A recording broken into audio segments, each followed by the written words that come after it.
Glória a Deus, graça e paz, mais um dia de vitória, mais um dia de bênção. Estamos iniciando agora o nosso terceiro dia da nossa conferência Torre Online, a nossa conferência Torre Online, Missões, a Grande Comissão continua. E nós já tivemos aí 2 dias abençoados, dias com 2 ministrações cada dia, onde no primeiro dia tivemos aí a ministração lá de Portugal, pastor Ramon Gomes, Deus abençoe. E logo na sequência, pastor Flávio Baltazar, foi uma bênção lá da Espanha, Sevilha. Se você ainda não assistiu essas 2 ministrações, está no nosso primeiro dia do conferência Missões, a Grande Comissão continua. E ontem nós tivemos aí mais 2 ministrações tremendas e poderosas, pastor Laércio Souza, lá da África, Chimoio, Moçambique, e também pastor André Chalit, lá de Blumenau, da igreja Aba. Se você também perdeu, assista lá, compartilhe, comente e esteja junto conosco no nome de Jesus. E hoje eu tenho certeza que também não vai ser diferente, né? Nós vamos ter 2 ministrações poderosas com o pastor Edson Teixeira, evangelista Edson Teixeira, e pastor Marcelo Moura, 2 grandes amigos que o Senhor tem usado nessa geração. Mas como todos os dias nós estamos lendo 2 biografias desse livro Heróis da Fé, eu quero começar essa noite também com mais uma ministração, um trecho que eu estou lendo do livro, né, falando acerca de um grande avivalista que contribuiu muito, nascido em 1703 e morreu em 1758, Jonathan Edwards. Muitas pessoas conhecem a história de um dos maiores sermões de Jonathan Edwards, Pecadores nas Mãos de um Deus Irado. O que muita gente não sabe é que ele ficou 3 dias e 3 noites em jejum e oração, sem dormir, clamando para que Deus fizesse alguma coisa, rogando ao Senhor sem cessar, dizendo: dá-me a Nova Inglaterra, Senhor, dá-me a Nova Inglaterra. E quando chegou, ele pegou seus manuscritos, colocou na frente do seu rosto, a ponto dos ouvintes não conseguirem enxergar o seu rosto, e comoventemente começou a pregar, e a presença de Deus foi tão real, que as pessoas seguravam nos bancos pensando que estavam caindo no inferno. Vamos falar um pouquinho sobre a história desse grande homem de Deus, inclusive a história desse sermão, o que isso ocasionou, né? A oração sempre foi o verdadeiro mistério da grandeza dos heróis da fé. Sempre foi o verdadeiro mistério. Aliás, nós estamos aí na campanha mundial de oração, nesses 10 dias clamando por um avivamento, nesses 10 dias rogando ao Senhor que visite a terra, que cure a nossa geração, que sare, livre de todo esse vírus, de toda essa praga que tem assolado e paralisado as nações. Estamos clamando por isso. Entre junto conosco, não só nesses dias de pandemia, não só nesses dias da campanha mundial de oração, mas você pode fazer parte também da rede global de intercessores, assumindo 30 minutos até que o avivamento venha, até que o Espírito do Senhor seja derramado. Vamos lá, vamos falar um pouquinho de Jonathan Edwards. Há quase 300 anos, há quase 3 séculos atrás, o mundo fala do famoso sermão Pecadores nas Mãos de um Deus Irado. E dos ouvintes que se agarravam nos bancos pensando que iam cair no fogo eterno. Esse foi apenas um dos muitos que aconteceram nas reuniões em que o Espírito Santo desvendava os olhos dos presentes para contemplarem a glória do céu e a realidade do castigo que está bem perto dos que se encontram afastados de Deus. Jonathan Edwards, entre os homens, era o vulto maior nesse avivamento, intitulado na ocasião de Grande Despertamento.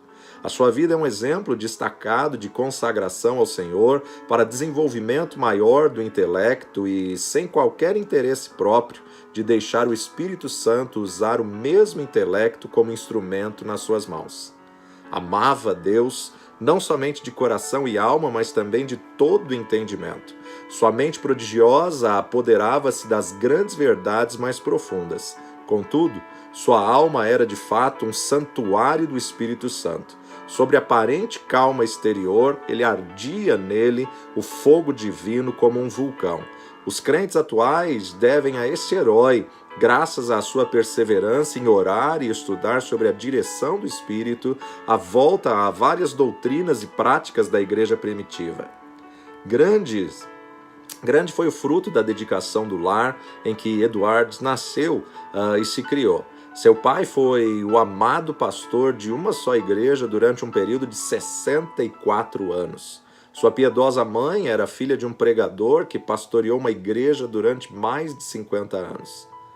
Das 10 irmãs de Jonathan, 4 eram mais velhas do que ele e 6 mais novas.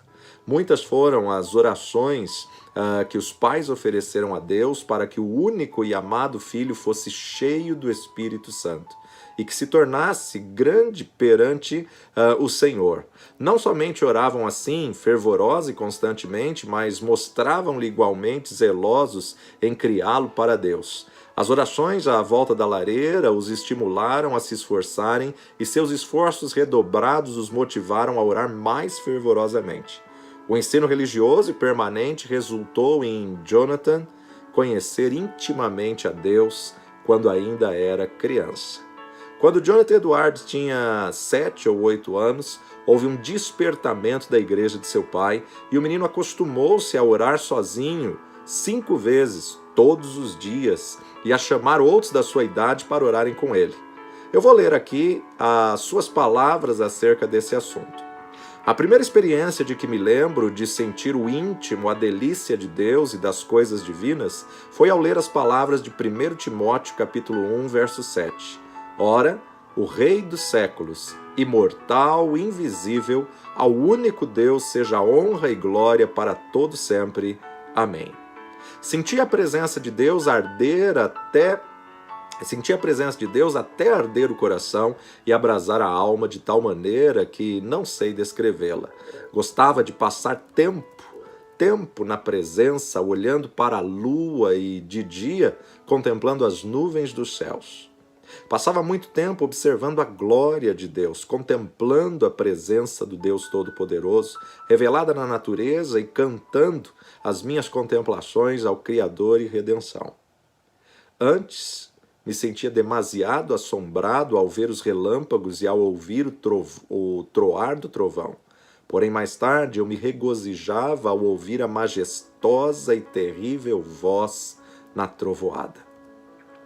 Antes de completar 13 anos, iniciou seu curso no Yale College, onde no segundo ano ele leu atentamente Ensaios sobre o Entendimento Humano, a famosa obra de Locke. Vê-se nas suas próprias palavras acerca dessa obra o grande desenvolvimento intelectual do moço. Achei mais gozo nisso do que o mais ávido avarento em ajuntar grandes quantidades de ouro e prata de tesouros recém-adquiridos. Edwards, antes de completar 17 anos, diplomou-se no Yale College como uma das maiores honras. Sempre estudava com esmero, mas também conseguia tempo para meditar na Bíblia diariamente. Depois de diplomar-se, continuou seus estudos em Yale durante 2 anos e foi então separado para o ministério.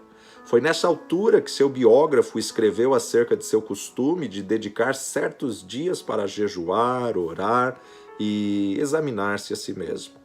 Acerca da sua consagração, com a idade de 20 anos, Edwards escreveu: "Dediquei-me solenemente a Deus e o fiz por escrito, entregando a mim mesmo e tudo o que me pertencia ao Senhor, para não ser mais meu em qualquer sentido, para não me comportar como quem tivesse direitos de forma alguma, travando assim uma batalha com o mundo, a carne e Satanás até o fim da vida." Alguém assim se referiu a Jonathan. Sua constante e solene comunhão com Deus em secreto fazia com que o rosto dele brilhasse perante o próximo, e sua aparência, semblante, palavras e todo o seu comportamento eram acompanhados de seriedade, gravidade e solenidade. Aos 24 anos, casou-se com Sarah Pierrepont, filha de um pastor, e deste enlace nasceram-lhe, como na família de seu pai, Edwards, 11 filhos. Por ocasião do grande despertamento, ao lado de Jonathan Edwards, estava o nome de Sarah Edwards, sua fiel esposa e ajudadora em tudo. Tal qual seu marido, ela nos serve como exemplo de rara intelectualidade, profundamente estudiosa, inteiramente entregue ao serviço de Deus. Ela era conhecida por sua santa dedicação ao lar, pelo modo de criar seus filhos e pela economia que praticava, movida pelas palavras de Cristo, para que não se perca. Antes de tudo, tanto ela como seu marido eram conhecidos por experiências com oração. Faz-se menção destacada de um período de 3 anos, especialmente, durante a qual, apesar de gozar de perfeita saúde, ficava repetidas vezes sem forças por causa das revelações do céu. A sua vida inteira foi de intenso gozo no Senhor. Jonathan Edwards costumava passar 13 horas todos os dias estudando e orando. Sua esposa também o acompanhava na oração diariamente. Depois da última refeição, ele deixava toda a lida a fim de passar 1 hora com a família. Mas que doutrinas a igreja havia esquecido e que Edwards começou a ensinar e a observar de novo, com manifestações tão sublimes? Basta uma leitura superficial para descobrir que a doutrina a qual deu mais ênfase foi a do novo nascimento, apresentando-o como a experiência certa e definida, em contraste com a ideia da Igreja Romana e de várias denominações. O evento que marcou o começo do grande despertamento foi uma série de sermões feitos por Edwards sobre a doutrina da justificação pela fé, que fez os ouvintes sentirem a verdade das Escrituras. O foco de seus sermões era de que toda boca ficará fechada no dia do juízo e que não há coisa alguma que por um momento evite que o pecador caia no inferno, senão o bel prazer de Deus. É impossível avaliar o grau do poder de Deus derramado para despertar milhares de almas para a salvação, sem primeiro nos lembrarmos das condições das igrejas da Nova Inglaterra e do mundo inteiro nessa época. Quem até hoje não se admira do heroísmo dos puritanos que colonizaram as florestas da Nova Inglaterra?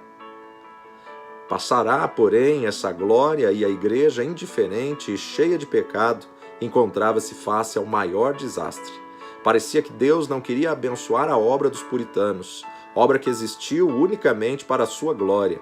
Por isso, no mesmo grau em que havia coragem e ardor entre os pioneiros, houve entre os seus filhos perplexidade e confusão. Se não pudessem alcançar de novo a espiritualidade, só lhes restava esperar o juízo dos céus. O famoso sermão de Edwards, Pecadores nas mãos de um Deus irado, merece uma menção especial. O povo, ao entrar para o culto, mostrava um espírito leviano e mesmo de desrespeito diante dos 5 pregadores que estavam presentes. Jonathan Edwards foi escolhido para pregar. Era homem de 2 metros de altura e o corpo magro de jejuar e orar. Sem quaisquer gestos, encostado num braço sobre a tribuna, segurando o manuscrito na outra mão, falava com voz monótona. Discursou sobre o texto de Deuteronômio 32, 35. Ao tempo em que resvalar o seu pé. Depois de explicar a passagem, acrescentou que nada evitava por um momento que os pecadores caíssem no inferno, a não ser a própria vontade de Deus. Que Deus estava mais encolerizado com alguns dos ouvintes do que com muitas pessoas que já estavam no inferno. Que o pecado era como um fogo encerrado dentro do pecador e, com a permissão de Deus, pronto a transformar-se em fornalha de fogo e de enxofre. E que somente a vontade do Deus indignado os guardava da morte instantânea. Prosseguiu então aplicando o texto ao auditório, dizendo o seguinte: aí está o inferno com a boca aberta. Não existe coisa alguma sobre a qual vós vos possais firmar e segurar. Entre vós e o inferno existe apenas a atmosfera. Há atualmente nuvens negras da ira de Deus pairando sobre as vossas cabeças, predizendo tempestades espantosas com grandes trovões. Se não existisse a vontade soberana de Deus, que é a única coisa para evitar o ímpeto do vento até agora, seríeis destruídos e vos tornaríeis como a palha da eira. O Deus que vos segura na mão, sobre o abismo do inferno, mais ou menos como o homem segura uma aranha ou um outro inseto nojento sobre o fogo, durante um momento, para deixá-lo cair depois está sendo provocado em extremo. Não há que admirar se alguns de vós com saúde e calmamente sentados aí nos bancos passarem para lá antes de amanhã. O resultado do sermão foi como se Deus arrancasse um véu dos olhos da multidão para contemplar a realidade e o horror da posição em que eles estavam. Nessa altura, o sermão foi interrompido pelos gemidos dos homens e os gritos das mulheres. Quase todos ficaram de pé ou caídos no chão. Foi como se um furacão soprasse e destruísse uma floresta. Durante a noite inteira, a cidade de Enfield ficou como uma fortaleza sitiada. Ouvia-se em quase todas as casas o clamor das almas que até aquela hora confiava na sua própria justiça. Esperavam que a qualquer momento o Cristo descesse dos céus com os anjos e os apóstolos ao lado e que os túmulos entregassem os mortos que nele havia. Tais vitórias contra o reino das trevas foram ganhas de joelho. Eduardes não abandonara nem deixara de gozar os privilégios das orações, costume que vinha desde a meninice. Continuou a frequentar também os lugares solitários da floresta, aonde podia ter comunhão com Deus. Como exemplo, citamos a sua experiência com a idade de 34 anos, quando entrou na floresta a cavalo. Lá, prostrado em terra, foi-lhe concedido ter uma visão tão preciosa da graça, amor e humilhação de Cristo como mediador, que passou 1 hora vencido por uma torrente de lágrimas e prantos. Como era de se esperar, o maligno tentou anular a obra gloriosa do Espírito Santo no grande despertamento, atribuindo tudo ao fanatismo. Em sua defesa, Eduardes escreveu: Deus, conforme as Escrituras, faz coisas extraordinárias. Há motivos para crer pelas profecias da Bíblia que sua obra mais maravilhosa seria feita nas últimas épocas do mundo. Nada se pode opor às manifestações físicas como as lágrimas, gemidos, gritos, convulsões, falta de forças. De fato, é natural esperar, ao nos lembrarmos da relação entre o corpo e o espírito, que tais aconteçam. Assim, falam as Escrituras, do carcereiro que caiu perante Paulo e Silas, angustiado e tremendo, do salmista que exclamou sob a convicção do pecado: envelheceram-se os meus ossos pelo bramido durante o dia todo. Salmo 32, 3. Dos discípulos que na tempestade do lago clamaram de medo, da noiva do Cântico dos Cânticos que ficou vencida pelo amor de Cristo até desfalecer. Certo é que na Nova Inglaterra começou em 1740 um dos maiores avivamentos dos tempos modernos. É igualmente certo que este movimento se iniciou não com os sermões célebres de Eduardes, mas com a firme convicção deste que há uma obra direta que o Espírito Divino faz na alma humana. Note-se bem, não foram seus sermões monótonos, nem a eloquência extraordinária de alguns, como a de George Whitefield, mas sim a obra do Espírito Santo, no coração dos mortos espiritualmente, que, começando em Northampton, espalhou-se por toda a Nova Inglaterra e pelas colônias da América do Norte, chegando até a Escócia e a Inglaterra. No meio de uma época da maior decadência, a Igreja de Cristo, entre a população escassa da Nova Inglaterra, despertou e foram arrebatadas de 30 a 50 mil almas do inferno durante um período de 2 ou 3 anos. No meio das suas lutas, sem ninguém esperar, a vida de Jonathan Edwards foi tirada da terra. Apareceu a varíola em Princeton e um hábil médico foi chamado da Filadélfia para inocular os estudantes. E o nosso pregador, de 2 de suas filhas, também foram vacinados. Na febre que resultou, as forças de nosso herói diminuíram gradualmente até que, 1 mês depois, veio a falecer.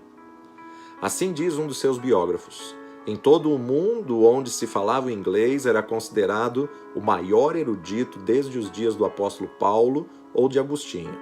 Para nós, a vida de Jonathan Edwards é uma das muitas provas de que Deus não quer que desprezemos as faculdades intelectuais que Ele nos concede, mas que nos desenvolvamos sob a direção do Espírito Santo e que as entreguemos desinteressadamente para o seu uso. Que Deus possa levantar homens e mulheres como Jonathan Edwards nos dias de hoje, Que o Senhor possa mover essa geração e despertar essa geração com um tremendo avivamento. Eu tenho prazer e alegria de convidar agora Juliana e Jussara, essas vozes ungidas, para adorar ao Senhor. Vamos adorar ao Senhor, preparando seu coração para receber a palavra do Senhor dentro de alguns minutos. Vamos adorá-lo.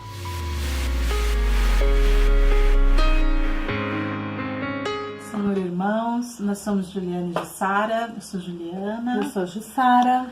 E para nós estamos muito felizes de participar com os irmãos nesse congresso. A grande comissão continua, né, nesses tempos diferenciados, tempos difíceis que nós temos vivido também como igreja. Mas a despeito de qualquer situação, nós sabemos disso muito bem, né, Sara? Que o Senhor, Ele sempre está no controle, Ele cuida de nós. E o amor dele é algo assim inabalável pela minha e pela sua vida. Que você venha sentir a presença do Senhor neste momento, que você venha louvar, adorar o nome do Senhor conosco, você venha sentir esse amor especial do Senhor. Amém? Glória a Deus.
Onde eu te encontro, no lugar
majestade é real. Tua voz ecoa em meu ser. Tudo que eu mais quero é te ver. Me envolva com tua glória e poder. Tua majestade é real. Tua voz ecoa em meu ser. Tudo que eu mais quero é te ver. Me envolva com tua glória. Tua majestade é real. Tua voz ecoa em meu ser. Leva-me mais perto, onde eu te encontro, num lugar secreto. Aos teus pés me rendo, pois a tua glória eu quero ver.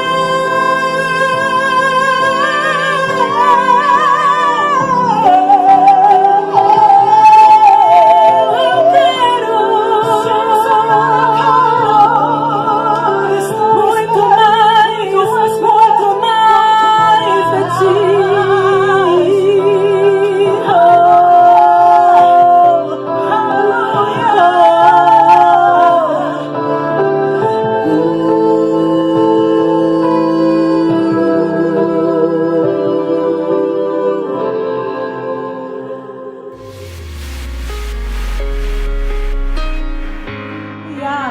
Louvado seja o teu nome, ó Deus. Você que está conosco na sua casa, vem adorar. Você crê que Ele abre caminho no meio do deserto? Ele é o mesmo ontem, hoje, eternamente. Nós vamos adorar, exaltar o nome dEle. Tu és maravilhoso, Senhor. Nós te adoramos, ó Pai. Grande, grande, santo Deus. Aleluia. Estás aqui, movendo entre nós. Te adorarei, te adorarei. Estás aqui, mudando destinos. Te adorarei, te adorarei. Estás aqui, operando milagres. Te adorarei, te adorarei.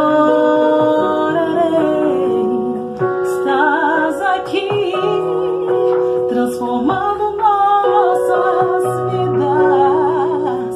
Te adorarei, te adorarei.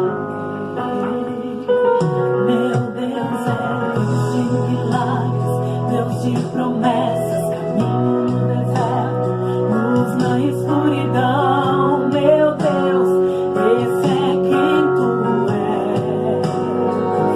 Meu Deus é Deus de milagres, Deus de promessas, caminho no deserto, luz na escuridão. Meu Deus, esse é quem tu és. Estás aqui, tocando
Deus de promessas, caminho no deserto, luz na escuridão.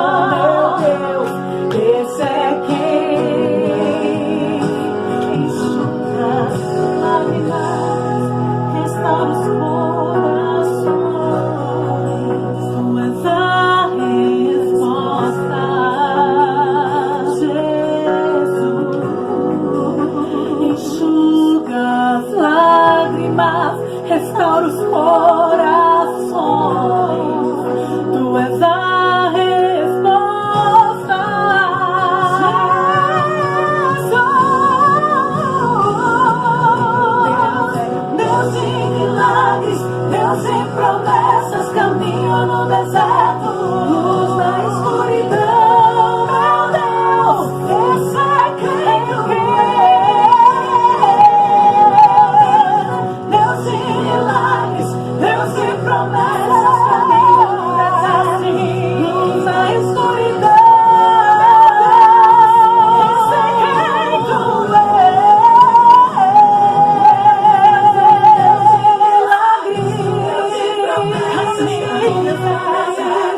Luz na escuridão.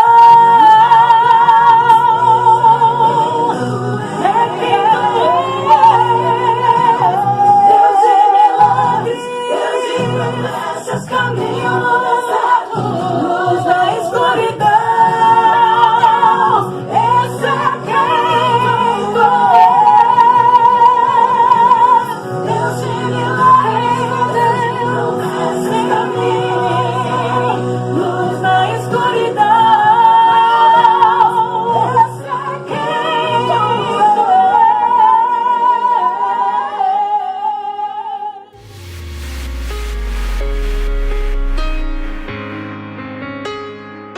Glória a Deus, que alegria, que bênção poder contar aí com Juliana e Jussara, que Deus continue usando a vida de vocês, que Deus continue manifestando sua glória, seu poder. E o que dizer desses louvores, né? Que coisa tremenda, sentimos a unção de Deus aqui, o poder e a unção, a vitória do Senhor sobre a vida de vocês, lugar secreto e caminho no milagre, caminho no milagre. Que Deus possa abençoar e continuar usando esse dom e essa unção poderosa. Obrigado pela participação. E agora nós temos a grata satisfação de uma participação célebre do evangelista Edson Teixeira, um grande homem de Deus que o Senhor tem levantado nessa nossa geração, um grande homem de Deus que tem alcançado povos, raças, tribos, línguas e nações e não mede esforços para poder propagar a mensagem do reino. Evangelista Edson Teixeira, deixa Deus te usar e compartilha conosco o que Deus colocou no seu coração. Missões, a grande comissão ainda continua. Deus te abençoe.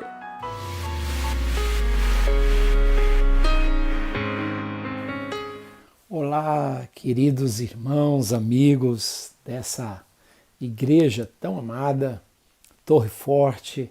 Um grande abraço a todos vocês, um grande abraço ao meu amigo, o apóstolo Cleiton. É uma alegria muito grande estar aqui com vocês. Quem está falando é o evangelista Edson Teixeira e eu tive a honra e o privilégio de ter sido convidado para poder fazer esse vídeo, para falar para vocês a respeito da grande comissão. Apesar de tudo, a grande comissão continua, apesar de todas as turbulências, as angústias, as perplexidades entre as nações, as ansiedades que os homens estão adquirindo a cada dia, apesar das dificuldades que nós estamos enfrentando, a grande comissão continua. E o texto é o texto de Mateus, capítulo 28, a partir do versículo de número 18, vai revelar as palavras de Jesus para os seus discípulos. E diz assim: Jesus, aproximando-se, falou-lhes dizendo: toda a autoridade me foi dada no céu e na terra. Ide, portanto, fazei discípulos de todas as nações, batizando-os em nome do Pai, do Filho e do Espírito Santo, ensinando-os a guardar todas as coisas que eu vos tenho ordenado, e eis que estou convosco todos os dias até o final do mundo ou até a consumação dos séculos. Eu acho interessante, há muitos anos atrás, eu não sei precisar de verdade quem foi o autor ou qual dos livros que eu li, mas eu anotei aqui, por isso eu peço desculpas por não me lembrar o nome do autor, mas ele disse que a última palavra do Evangelho de Mateus é a palavra século ou é a palavra mundo. Eu estou com vocês até o final do mundo. A última palavra do Evangelho de Marcos, que também está associado à grande comissão, é seguiram. É a última palavra que está ali. E a última palavra do Evangelho de Lucas é a palavra Deus. E a última palavra do Evangelho de João é a palavra escritos. Então nós temos aqui mundo, seguiram, Deus e escritos. E essa pessoa conseguiu fazer um resumo das últimas palavras desses 4 evangelhos, dizendo o seguinte: os evangelhos foram escritos para que o mundo seguisse a Deus. Então, o mundo seguia um Deus escrito. Os evangelhos foram escritos para que o mundo seguisse a Deus. E é isso mesmo. O evangelho é para a gente poder levar essas boas novas para o mundo todo, para que o mundo todo saia da sua ignorância espiritual, e possam conhecer a luz do evangelho, as boas novas em Cristo Jesus, aquilo que Deus fez. É diferente da religião, né? Porque a religião nos ensina o que a gente pode fazer para alcançar a Deus. Os evangelhos, eles falam, tanto Mateus como Marcos, Lucas e João, eles falam do que Deus fez para alcançar o homem. Então a religião é uma escada, uma torre de Babel que o homem faz para tentar alcançar os céus. O evangelho é Deus descendo dos céus, encontrando um homem chamado Abraão e fazendo dele um mensageiro das boas novas, e através da sua descendência todas as nações da terra seriam abençoadas. E quando a gente lê lá em Gálatas, no capítulo 3, fala que Deus pré-anunciou o evangelho a Abraão quando lhe disse: em ti serão abençoadas todas as famílias da terra. Então quando Deus está chamando Abraão, na verdade Deus está chamando a sua descendência para levar as boas novas às nações da terra. E quando a gente lê Gálatas 3, Gálatas 4, a gente percebe que nós somos descendência de Abraão. Nós temos o privilégio de recebermos essa incumbência de levar as boas novas de Jesus a todas as nações da terra. E aqui em Mateus, o texto que eu li com vocês, eu gosto muito de pensar às vezes em palavras semelhantes. Você vai ler no versículo 18 toda a autoridade, você vai ler no versículo 19 todas as nações, você vai ler no versículo 20 todas as coisas, e ainda no versículo 20, na última parte, todos os dias. Então, toda a autoridade, todas as nações, todas as coisas e todos os dias. Quando Jesus usa essa palavra toda a autoridade, ele venceu a morte. Capítulo 28 de Mateus, ele ressuscita dentre os mortos no 3º dia, e agora ele aparece aos seus discípulos e ele diz: toda a autoridade me foi dada nos céus e na terra. Então, quando se usa essa palavra toda a autoridade, é porque é toda a autoridade. Não existe nenhuma autoridade que não esteja debaixo do controle e do senhorio de Jesus. Não existe nenhum governador, não existe nenhum senador, não existe nenhum prefeito, nenhum vereador, nenhum presidente, nenhum primeiro-ministro, nenhum ministro, nenhum general, nenhum monarca. Não existe nenhuma autoridade nesse mundo que não esteja debaixo do controle e da autoridade do Senhor Jesus. Ele mesmo disse para o Pilatos, o governador, quando Pilatos disse assim: você sabe que eu tenho autoridade para te soltar e tenho autoridade para te mandar prender ou te matar. E o Senhor Jesus diz para ele: nenhuma autoridade você teria se do céu não lhe fora dado. Então o Senhor Jesus agora ressuscitado disse: eu tenho toda a autoridade nos céus e na terra. Então quando ele diz para a gente ir fazer discípulos, é porque nós estamos indo no nome dele.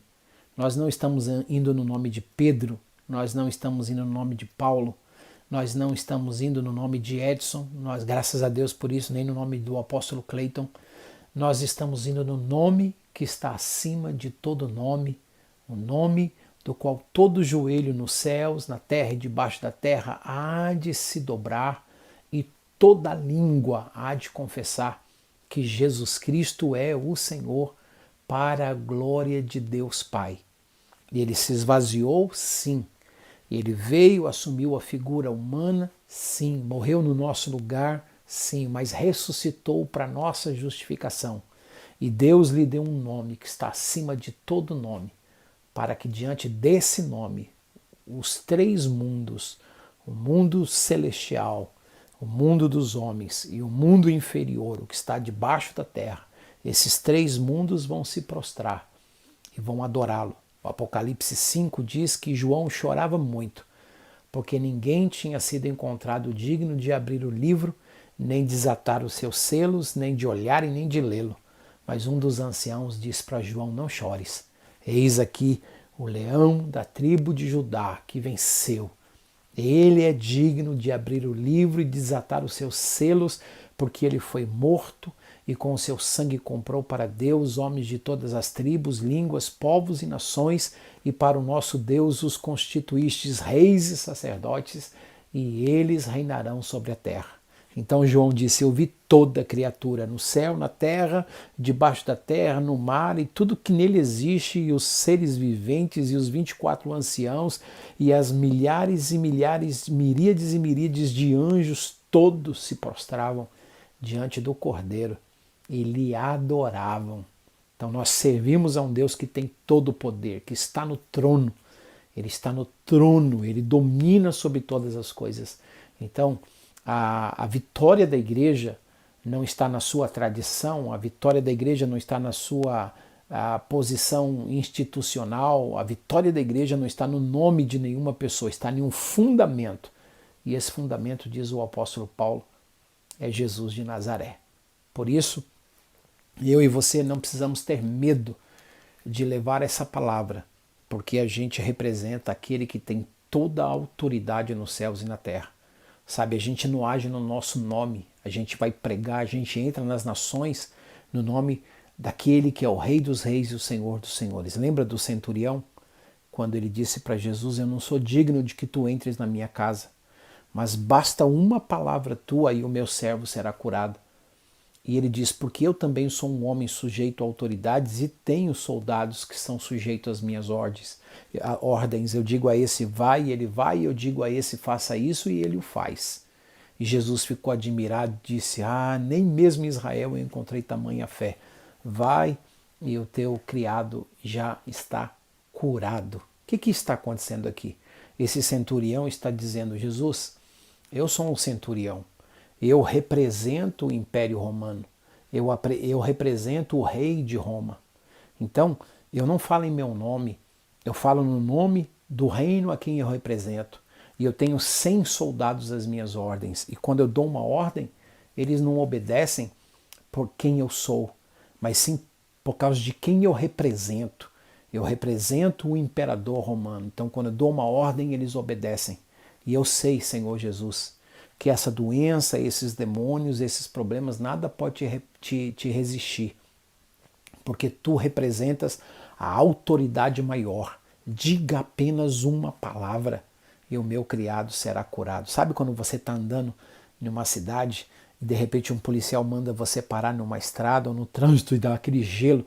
Não é pelo policial em si, às vezes ele é grande, às vezes ele é pequeno, às vezes ele é gordo, às vezes ele é magro, às vezes ele é sábio, às vezes ele é ignorante, mas não é pelo soldado em si, mas aquela farda. Ele recebeu uma autoridade do governo e você se levantar contra aquele policial, você está se levantando contra o governo inteiro, contra toda a polícia e o governo do estado. Então nós estamos representando Jesus. Por isso os demônios não podem nos resistir, por isso os principados e as potestades caem por terra, porque nós não estamos indo no nosso nome. Nós somos embaixadores, embaixadores de Cristo Jesus, o nosso Senhor. A segunda coisa que ele diz aqui, toda a autoridade, e agora ele diz, façam discípulos de todas as nações. A palavra aqui é etnias, não é a palavra países que está aqui, mas são povos. Um país como o Brasil pode ter muitas etnias, e vocês sabem que nós temos muitas etnias dentro da nossa nação. Qualquer país tem muitas etnias, então a palavra aqui não é país, é a palavra etnia. Então existem países que já foram alcançados pelo Evangelho. Por exemplo, o Brasil é um país alcançado pelo Evangelho. Mas nós temos muitas etnias dentro da nossa nação, como por exemplo os indígenas, se eu não me engano, tem ainda 90 aldeias indígenas que nunca tiveram contato com o Evangelho. Então nós somos uma nação que foi alcançada, mas as nossas etnias não foram alcançadas. E a gente tem que fazer discípulos de todas as etnias. E são milhares de etnias no mundo que ainda não conhecem Jesus. E ele disse, vocês devem fazer discípulos de todas as etnias, de todas as nações. Vocês devem batizá-los em nome do Pai, do Filho e do Espírito Santo. E em terceiro lugar, ele diz assim, vocês devem ensiná-los a guardar todas as coisas que eu vos tenho ordenado. Não é apenas algumas coisas. Você percebe que tudo aqui vem tratando de plenitude. Toda autoridade, não existe autoridade para o diabo, nem para os governantes, nem tudo está debaixo do poder de Deus. Todas as nações, não pode ficar fora nenhuma. Nós temos que alcançar todas e ensinar todas as coisas. A gente tem que ensinar, conforme diz o apóstolo Paulo, ensinar todo o conselho de Deus, não só parte de um conselho, como existem pessoas que dizem que você deve se especializar apenas em falar alguma parte da verdade para as pessoas. Não. Nós devemos ensinar todas as coisas. Devemos ensinar desde o princípio do novo nascimento, a maturidade cristã, as doutrinas da Bíblia, tudo. Nós temos que ensinar todas as coisas que o Senhor Jesus mandou nos ensinar. E ele termina dizendo, e eis que eu estou convosco todos os dias até a consumação dos séculos. Ele não está conosco só nos dias bons, onde a igreja está sempre de portas abertas, com necessidades supridas. Ele está conosco todos os dias, quando as portas estão fechadas, quando as pandemias vêm, quando o dinheiro não está entrando, quando o apoio não vem, quando a porta não se abre. Não importa se é um dia bom ou se é um dia ruim. O que importa é que Ele está conosco. Ele está conosco todos os dias, até a consumação dos séculos, até o final do mundo. E a gente sabe que quando os séculos se consumarem, quando o mundo chegar ao fim, já não será mais Ele que estará conosco. O privilégio vai ser infinitamente maior. Aí seremos nós que estaremos com Ele para sempre. Que essa palavra fortaleça o teu coração. A grande comissão continua. Nós precisamos levar as boas novas de Jesus a todas as nações da terra. Um grande abraço a todos vocês, do seu amigo, o evangelista Edson Teixeira. Valeu, meu apóstolo Cleiton. Deus abençoe o Senhor e todo esse rebanho que tem espalhado por toda a terra e que as nações sejam alcançadas através do seu ministério. Fique na paz de Jesus. Obrigado.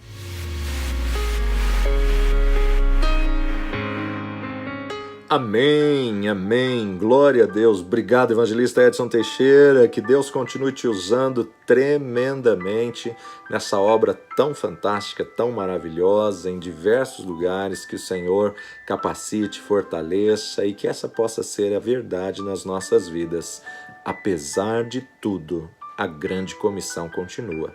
Apesar de tudo. E o que dizer, né? Jesus falando aí acerca da plenitude, toda autoridade, todas as coisas, ensinar todo o conselho de Deus a todas as nações, todo mundo, É isso aí, é a plenitude aí em todo lugar, em todas as coisas e em todo o tempo, né? Obrigado, evangelista, que Deus abençoe. E agora você vai ouvir mais uma ministração nessa nossa terceiro dia da conferência Missões, a Grande Comissão Continua.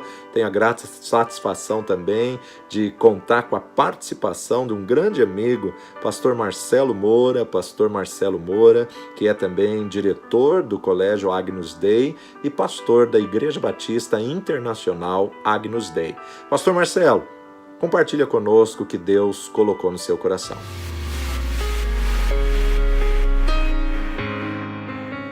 Olá, queridos, bem-vindos à nossa conferência A Grande Comissão Continua. Eu sou o pastor Marcelo Moura, pastor da Igreja Batista Internacional Agnus Dei, e nesse período eu venho trazer uma palavra de Deus ao teu coração, algo que eu tenho pensado sobre a grande comissão, algo que eu tenho pensado sobre o momento que nós estamos vivendo, os dias que nós estamos vivendo, e refletindo sobre isso, eu quero compartilhar de uma palavra que se encontra no livro de Mateus, capítulo de número 28, onde fala da grande comissão. A nossa conferência é de grande comissão, então eu vou falar que ela continua, mas vou trazer de uma maneira bem contemporânea, de uma maneira bem agradável, para que você compreenda e possa praticar na sua vida todos os dias. A Bíblia diz em Mateus 28, 19 e 20 assim: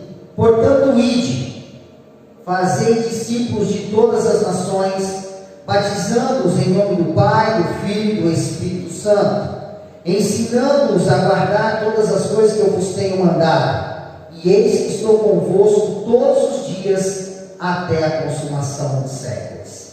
Amém? Queridos, eu estava pensando para falar nessa conferência, estava orando e Deus me deu uma palavra bem reflexiva sobre o que é comissão.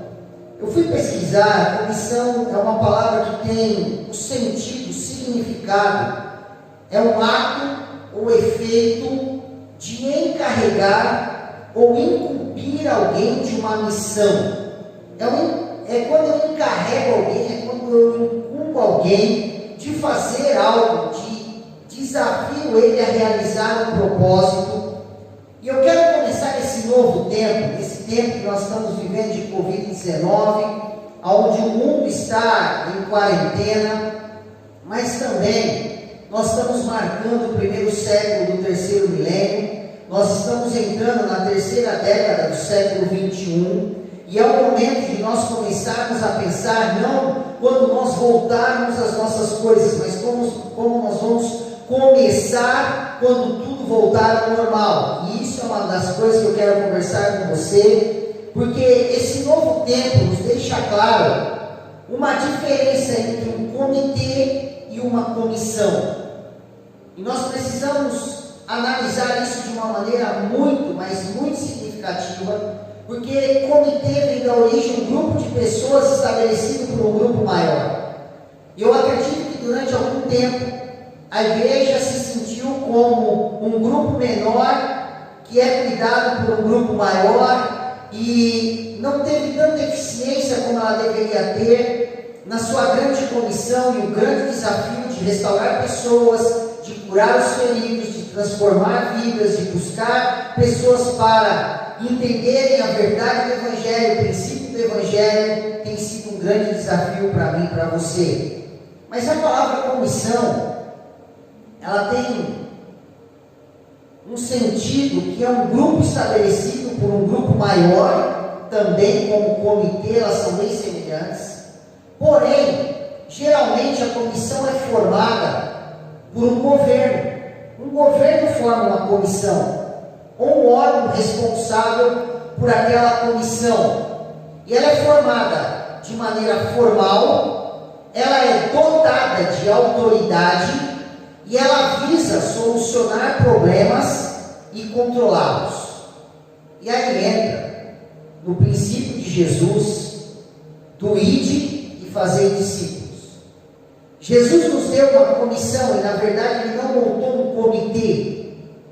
Ele não montou um grupo menor de uma organização maior chamado Reino de Deus. Não, ele montou uma comissão. O reino de Deus estabeleceu uma comissão na terra, e essa comissão na terra é um órgão ortogado formalmente, porque teve toda uma significância poderosa. Na cruz do Calvário ele estabeleceu essa comissão, e o que acontece? Ele dotou essa comissão de autoridade, visando solucionar o problema do ser humano e controlá-los até a volta do rei. E aí o primeiro ponto que eu quero avaliar com você nessa conferência é que a maioria das pessoas sempre dão ênfase, e a ênfase forte ao ID, e é muito importante o ID. O desprendimento é importantíssimo, o estudar, o se capacitar, o conhecer, para poder estar indo com propriedade na região que vai atuar, e isso envolve missões, adaptar as circunstâncias local, o aculturamento, entender a sociedade que nós vamos nos inserir, os valores, os princípios, os costumes, os hábitos. Isso faz parte do I. Projetar estratégias, projetar evangelismos, projetar a estrutura que as pessoas conheçam a palavra de Deus, confeccionar material e muitas outras coisas eu poderia aqui citar aqui nesse tópico do ID. Porém, somente o ir e evangelizar pode nos trazer um risco muito grande, e essa é uma das grandes preocupações que hoje eu trago nessa conferência, para que marque a tua vida, para que faça sentido ao teu coração, para que você entenda que essa conferência ela vai abrir novos caminhos e novas expectativas para o teu coração e para a tua vida. Nós temos que entender que não podemos correr o risco de simplesmente deixar uma multidão evangelizada, mas como filhos órfãos. Às vezes nós fazemos um pacto evangelístico, às vezes nós fazemos um ato de missões, às vezes nós fazemos um pacto de missões, um pacto de ação social, e muitas pessoas se convertem, se rendem a Cristo, mas eles ficam como filhos órfãos. Eles aceitam a Jesus, eles professam Jesus, eles entregam a sua vida a Jesus, mas uma pequena parte somente permanece dentro do corpo de Cristo. Então, eu quero nessa conferência falar com você da segunda parte desse versículo, porque nós não podemos deixar filhos órfãos. Nós precisamos dar leite às pessoas, nós precisamos ensiná-las a crescer, nós precisamos ensinar essas pessoas a se moverem na fé, nós precisamos ensinar a palavra de Deus, que é a estrutura macro de todo esse governo espiritual que Deus estabeleceu na sua comissão chamada igreja, para resolver os problemas da terra e prepará-la para que ela seja apta a quando o noivo vier buscar e encontrar com ele nos ares. Então, a parte 2 que eu quero trabalhar com você, e a minha proposta nessa conferência é pensar sobre fazer discípulos. E aí vem uma tarefa maior, uma tarefa de maior complexibilidade, uma tarefa que compromete a grande comissão continuar, porque ele diz: vá por todo o mundo, ide por todo o mundo e faça discípulos de todas as nações. E aqui eu começo a pensar como alguém que está numa conferência da grande comissão continua, e eu quero desafiar você a continuar intensamente na obra de Deus, fazendo missões, evangelizando pessoas, cuidando de pessoas, servindo pessoas, amando pessoas. Mas nós fomos comissionados por um governo, e esse governo não é terreno, esse governo é celestial. E esse governo celestial, ele tem uma missão, que é estabelecer o reino de Deus na terra. E ele você, para que através de nós esse reino fosse estabelecido, e esse reino é formado de discípulos. Discípulos são homens e mulheres que se abriram ao aprendizado da palavra de Deus, se abriram ao conhecimento da palavra de Deus e estão sendo transformados pelo poder do Espírito Santo de dia em dia e entenderam a sua real posição, a sua real missão e a sua verdadeira existência. Então nós, nesta conferência, estamos sendo desafiados a parar um pouquinho e refletir no nosso comissionamento. Quando Ele nos chamou, quando Ele se levantou e disse: eu vos escolhi para que vades e dê fruto, e o vosso fruto permaneça, a fim de que tudo que pedirdes em meu nome cremos recebereis. Nós somos comissionados para plantar um reino na terra. E esse reino, ele não é comida e nem bebida, mas ele é poder do Espírito Santo. Ele é um reino de transformação, ele é um reino de milagres, ele é um reino sobrenatural. E nós, eu e você, precisamos estar comprometidos com fazer discípulos. O evangelizar é importante, o fazer missões é importante, os impactos são importantes, as famílias são importantes, as células são importantes, porém, nós não podemos gerar uma multidão de filhos se nós não tivermos pessoas para discipulá-las, para ensiná-las, para cuidar desses novos convertidos, desses bebês que nasceram na fé, para que se tornem grandes gigantes e guerreiros da fé evangélica que nós professamos. Então, o segundo ponto aqui é que a grande comissão continua porque ela foi pensada por Deus.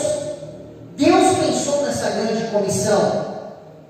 E Ele pensou também nos seus integrantes.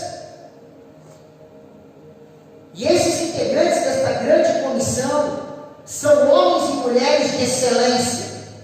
Porque quando, não importa como era o teu passado, não importa como era a tua vida regressa, mas a partir do momento que você reconheceu Jesus Cristo como o teu único e suficiente Salvador, e você passou a ser um discípulo de Jesus Cristo, você se tornou um solucionador de problemas para esta geração, para esta década, para este século e para a fundamentação da história da igreja desse terceiro milênio, se Cristo não voltar para nos buscar nesse tempo.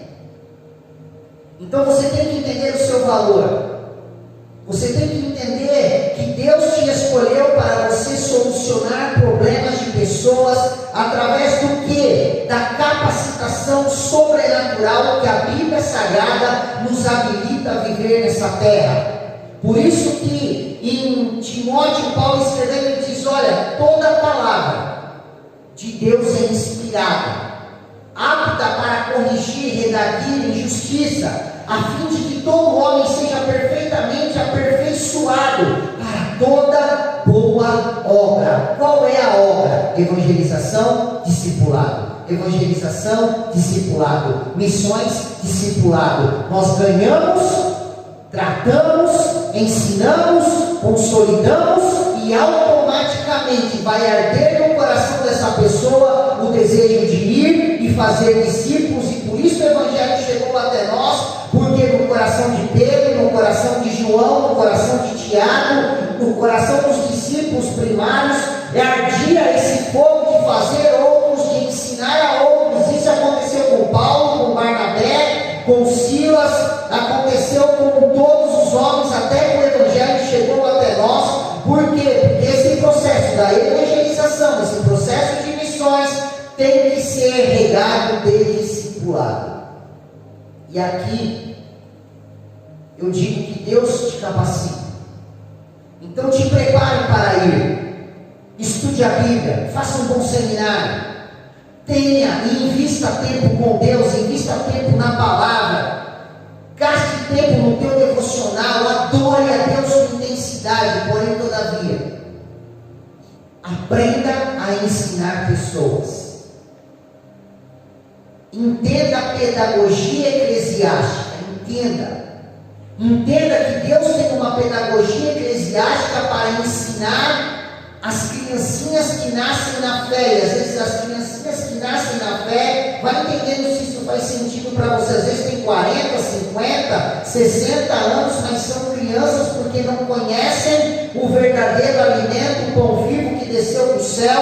Eles nunca beberam das águas da vida, eles nunca beberam do rio que flui do trono de Deus, e eu e você temos a incumbência de discipulá-los, de ensiná-los a gatinhar, de ensiná-los a andar, de ensiná-los a comer, de ensiná-los a viver. Sabe por quê? Porque assim o Evangelho vai sendo pregado, anunciado e transformando vidas do leste ao oeste, do norte ao sul, nos 4 cantos da terra. O vento do Espírito sopra para um poderoso despertamento, para que eu e você saiamos da zona de conforto, saiamos da zona de acomodação, saímos somente daquela visão: minha família está salva, minha casa está salva, meu esposo está salvo, minha esposa está salva, meus filhos são ministros na igreja, meus filhos são levitas, glória a Deus, aleluia. Não, querido, tem 7,1 bilhões de pessoas esperando por você, esperando por você, esperando por você. Por isso começa a receber fogo do Espírito, começa a sentir o fogo de Deus te chamar, não somente para ir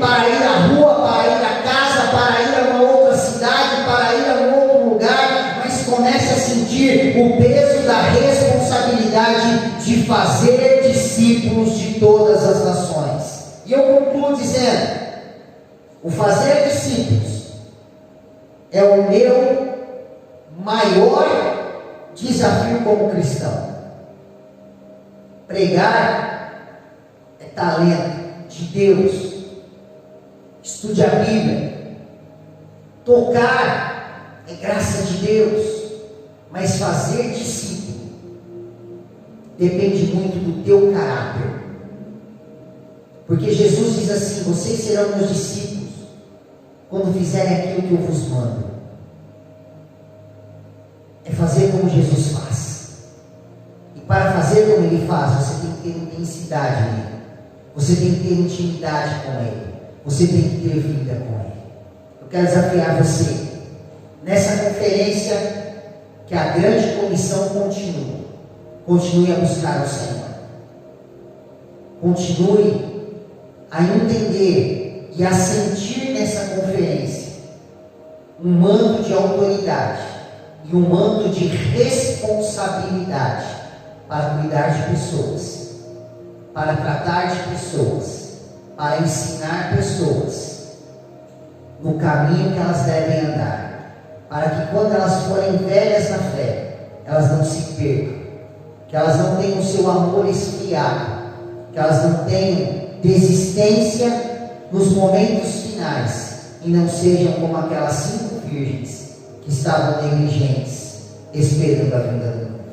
Que Deus te abençoe, que Deus te guarde, que Deus resplandeça a glória dele sobre você, que você seja um grande discipulador, um grande fazedor de discípulos, e que a graça do Senhor te acompanhe em todos os dias da tua vida. Valeu demais, grande conferência, Deus abençoe, fiquem na bênção, até mais, tchau, tchau.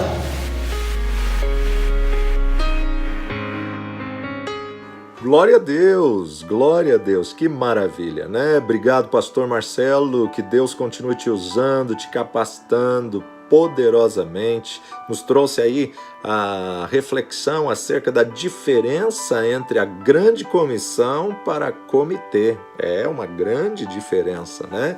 E o que dizer acerca da importância do ID e a necessidade do discipular. É um compêndio completo, né? Nós podemos observar aí que o ir compreende em cuidar, o ir compreende em fazer discípulos, né? Nós temos mais de 20 anos viajado pelo Brasil e pelo mundo, mas sempre com a preocupação de estarmos coligados a uma igreja para deixar os frutos, para que pudessem discipular, para que pudesse treinar, para que pudesse cuidar dessas vidas, porque a grande comissão tem a segunda parte. ide e fazei discípulos, né? De nada adianta ganhar essas vidas e não discipulá-las, não firmá-las, não consolidá-las aí, dar o leite e ensinar as pessoas a crescer e a se envolver na fé. Que tremenda palavra propícia para esse tempo. Muito obrigado, pastor Marcelo, que Deus abençoe. E agora nós vamos de música, vamos assistir aí 2 clipes abençoados. Medite na letra desse louvor. Eu quero convidar aí Ministério Ruios Oficial, os nossos irmãos Fábio, abraço Fábio, Michele, também Daniele, abraço Daniele e Rodrigo, que Deus abençoe grandemente essas famílias lindas que compõem aí o Ministério Ruios Oficial com o hino Torre Forte. Torre Forte. E logo na sequência você vai ouvir também um clipe do Sandro e Betânia, que eu tive conversando com eles numa das lives, num bate-papo abençoado com esse tremendo salmista e compositor Sandro, e ele vai estar adorando ao Senhor na sequência com o louvor Primícias. Vamos adorar ao Senhor e eu volto aqui com você para fazermos a oração da noite.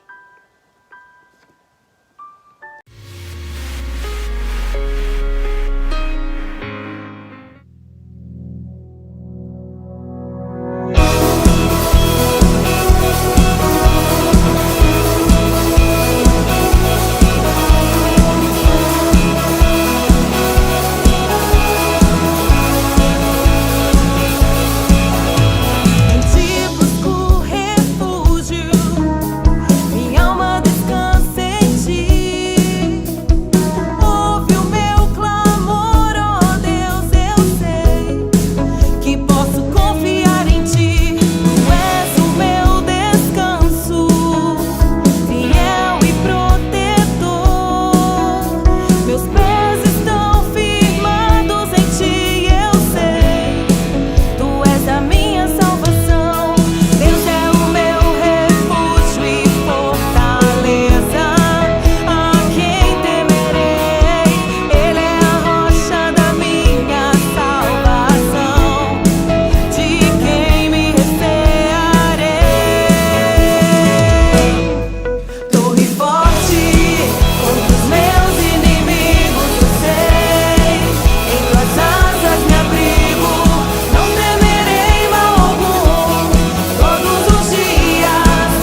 Ensina-me a amar-te, ó Deus, de todo o coração.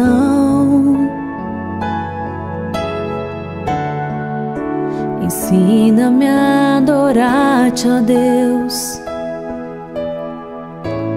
com poesia e em canção, com todo o meu ser, com toda a minha força.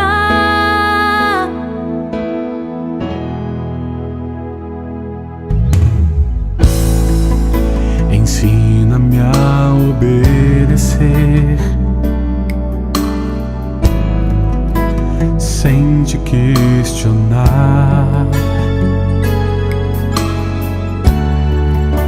Ensina-me a viver e a tua palavra amar com todo o meu ser, com toda a minha força. Somente ao meu Deus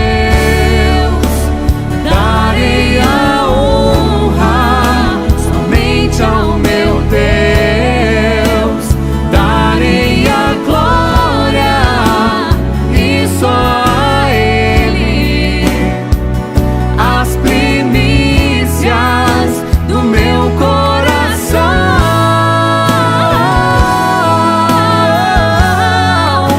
Somente ao meu Deus darei a honra, somente ao meu Deus darei a glória, e só a Ele as primícias do meu coração.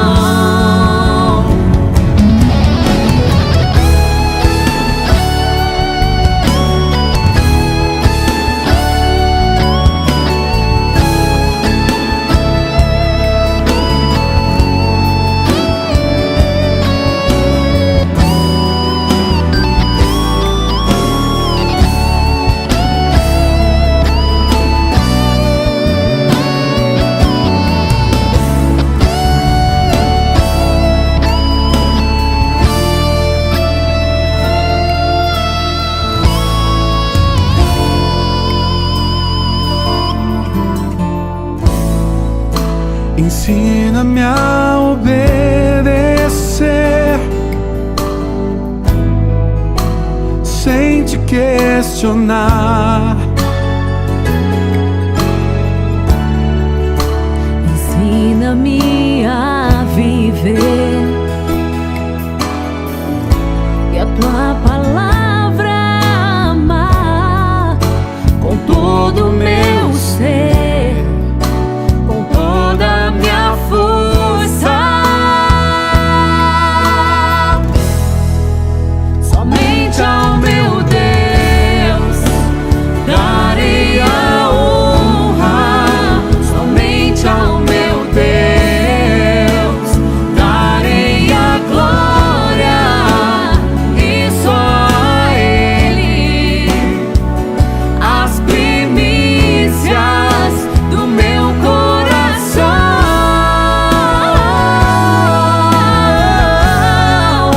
Somente ao meu Deus darei a honra, somente ao meu Deus darei a glória, e só a Ele as primícias do meu coração.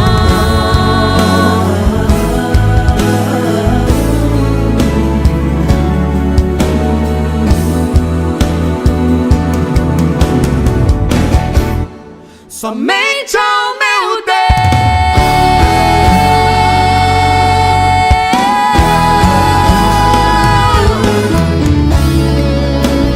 darei a glória, e só a Ele as primícias do meu coração.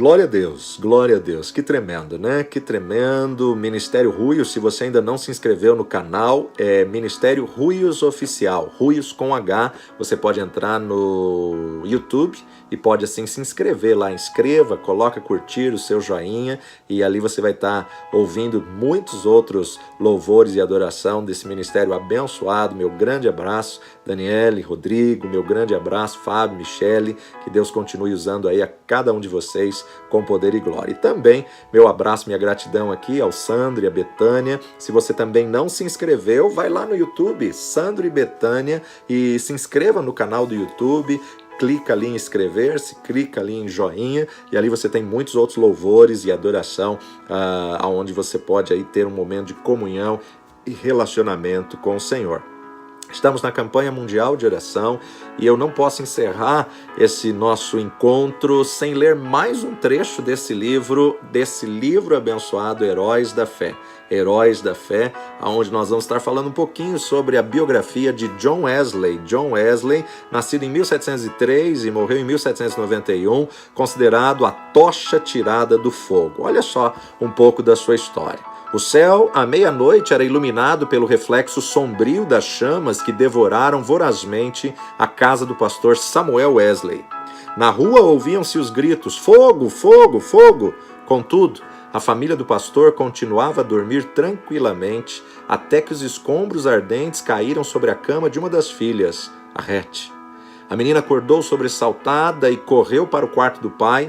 Sem poder salvar coisa alguma das chamas, a família foi obrigada a sair casa afora, vestindo apenas as roupas de dormir numa temperatura gélida.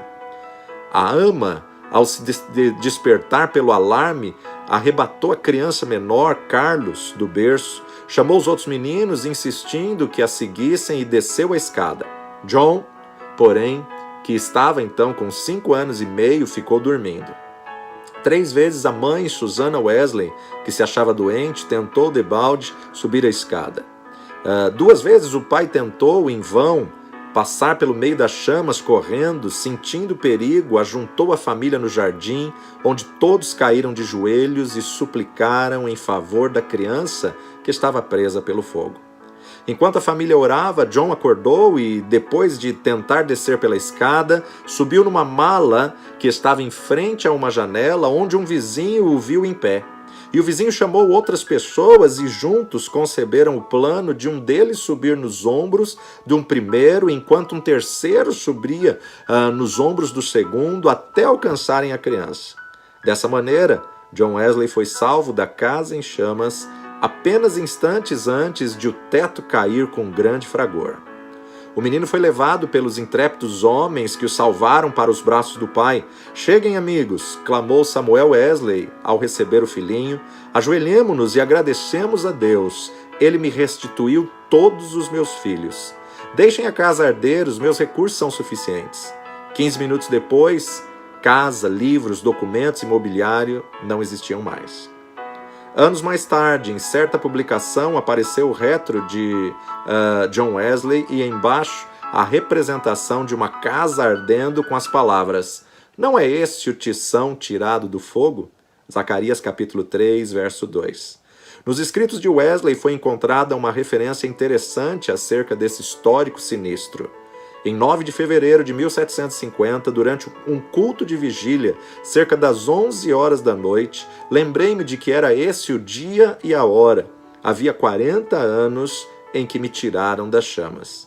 Aproveitei-me do ensejo para relatar a maravilhosa providência. Os louvores e as ações de graça subiram às alturas e grande foi o regozijo perante o Senhor. Tanto o povo como John Wesley já sabiam naquele tempo por que o Senhor o poupara do incêndio. O historiador Lake nomeia o grande avivamento como sendo a influência que salvou a Inglaterra de uma revolução igual à que na mesma época deixou a França em ruínas. Dos 4 vultos que se destacaram no grande avivamento, John Wesley era o maior. Jonathan Edwards, que nasceu no mesmo ano em que Wesley, faleceu 33 anos antes dele. George Whitefield, nascido 11 anos depois de Wesley, faleceu 20 anos antes dele. e Carlos Wesley continuou seu itinerário efetivo somente por 18 anos, enquanto John continuou durante meio século. Mas a biografia desse célebre pregador, para ser completa, deve incluir a história de sua mãe, Susanna Wesley. De fato, é como certo biógrafo escreveu: não se pode traçar a história do grande avivamento do século XVIII, ano de 1700, na Inglaterra, sem dar uma grande parte da herança merecida à mãe de John e Carlos Wesley. Isso não somente por causa da instrução que inculcou profundamente aos filhos, mas por causa da direção que deu ao avivamento. A mãe de Susanna era filha de um pregador.